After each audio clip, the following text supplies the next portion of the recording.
Այդ պայմանագիրը դա պայմանագիր չի խաղաղության, նորից եմ կրկնում,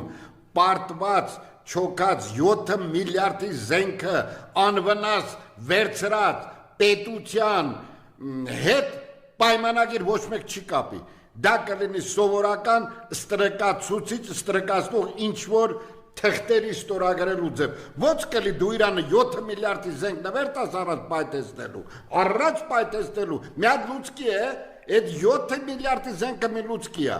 այսինքն քանի տեղ կուչ կարած ամենտեղ մի լուծկու վատի կարած չկարածին պայթացնեն, այսինքն չուզեցին պայթացնեն, այսօր էլ չգիտեմ կեղծ լուրերա, չգիտեմ օդում կախված լուրերից են գրվում թե ինչ, հա հանդիպում ենք, որ ադրբեջանցիները 65 միլիարդ փող են ուզում մեզանից հայերից, չգիտեմ խի են ուզում, բայց ուզում են,